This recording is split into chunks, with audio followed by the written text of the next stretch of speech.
ng loob. Kaya po ang mga taong ito na tatawagin natin. At syempre, tatawagin na po natin ang una. Walang iba kundi, syempre, hindi pwede mawala sa listahan. Si Kuya Jemar Espirition para isayaw ang kanyang nag-isa na nanay sa kanyang buhay. Maaari mo na pong isayaw, Kuya Jemar, ang iyong dakila, mapagmahal na ina.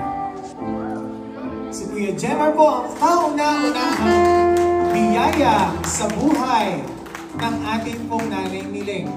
Habang nakikita natin, parang kailan lang isang maliit na bata, nag-aalaga, tinasutan ng lampin, tinuturuan mag-bike, tinuturuan magsulat, pero ito, proud na proud sigurado si Nanay Miling.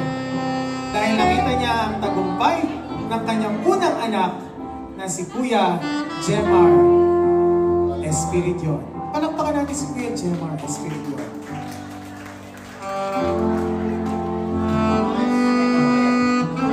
Hinihilingan po natin ang yung mga nagsasayaw po sa nanay natin na roses. Huwag mo na pong iwan hanggang hindi pa po dumarating ang susunod na rosas sa buhay. Hindi kayo po patatagalin pa? Alam ko, moment niya to, kasama si Nanay Miling, si Christopher.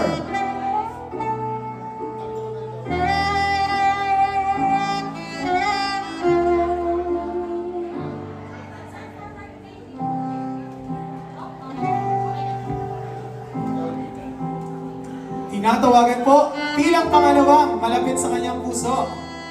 Pagkatapos si Kuya Jemar, nandito po si Kuya Joel Vidal.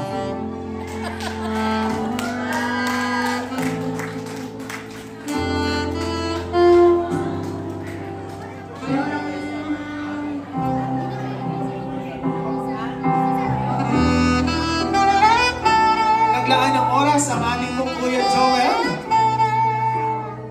para po sa ika-70 kaarawan ng kanyang pong tita na si Tita Miling. Siya po ay isa sa mga mabubuti, mababait na pamangkin ng ating pong Nanay Miling.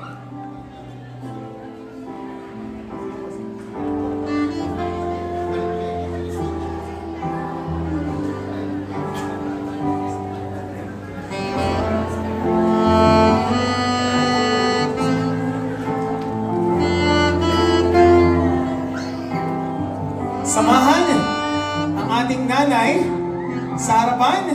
Patapos po ni Kuya Joel, andyan po si Kuya Jose Bunyo Espirition. Malakas sa palakpak para sa gwapong-gwapong mabait na anak. Isa sa mga anak na gwapo ng ating pong nanay. Na masasabi natin pinaka-proud sa kanya pong anak na si Jose. Yes po, tama. Anak po ni nanay yan. Since birth, mabait, mapagkakatiwalaan, at ngayon ay nagiging at sobrang sipag po daw ng kanya pong anak na ito. Siyempre, bahagi nun ang pagpapalaki sa kanya ng kanya pong Nanay Miling. Palagi ang pagmamahal ng isang ina ay pinakadakila sa lahat ng uri ng pagmamahal na nararamdaman natin.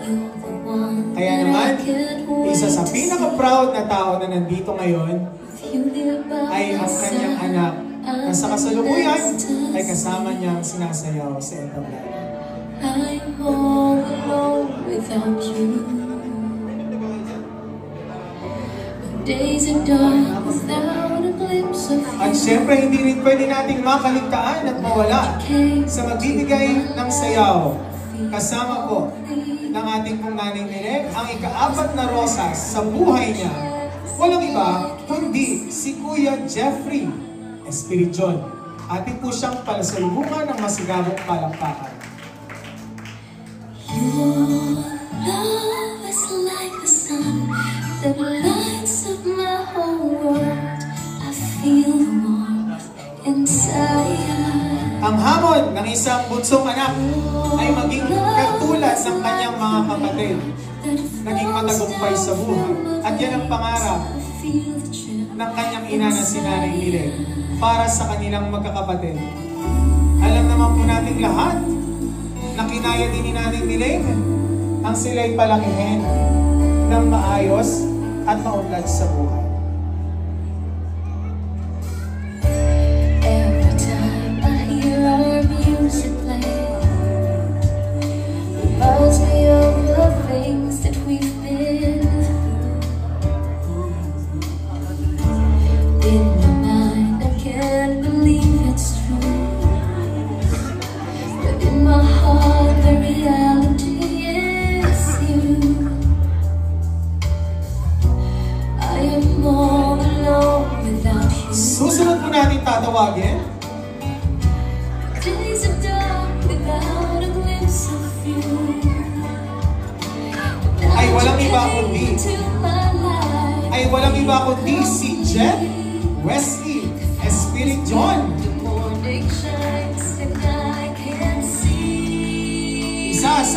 Isa sa mga gwapong apo ng ating pong Nanay Miling. Isang biyaya po sa isang apo na makasama niya ang kanyang pong lola na nagsiselebrate pa at nagsisilbing pangalawa din syempre magulang sa buhay.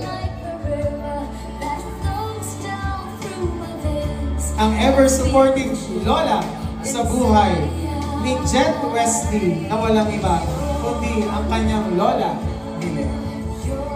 Atin po siyang palakpakan si Jet Wesley Spirit John, mga kaibigan.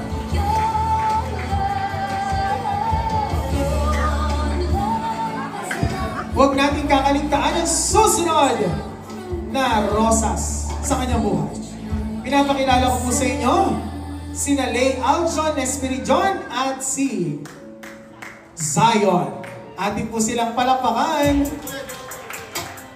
Sila po yung mga iba pang sa mga apo o mga gwapo ng ating pong Nanay Miling.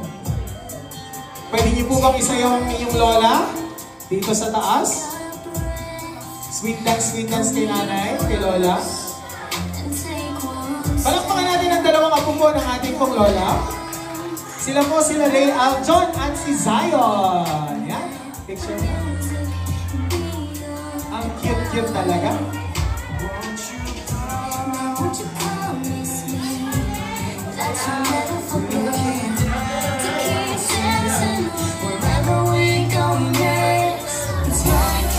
Sayaw-sayaw bunso. Ayan, kay lola.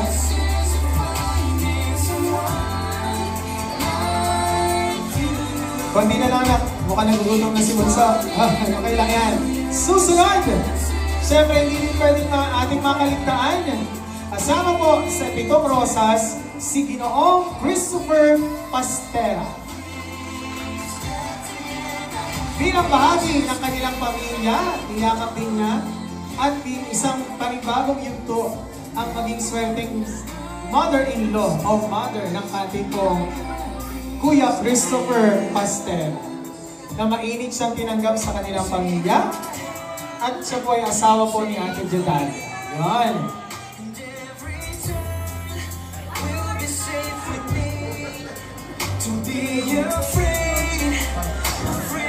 Fresh from the, ano po yan ha?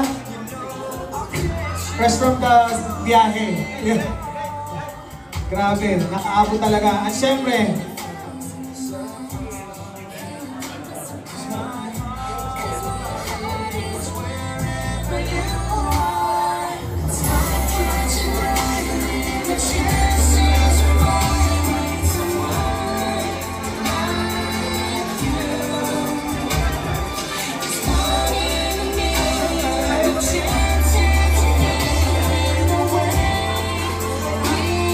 ating pong palakpakan ang ating pong 7 roses. Pari po ba tayong magparetrato kasama si Nanay Miling? Maraming salamat po mga sir at mga ginigilo na mga anak at apo ng ating Nanay Miling.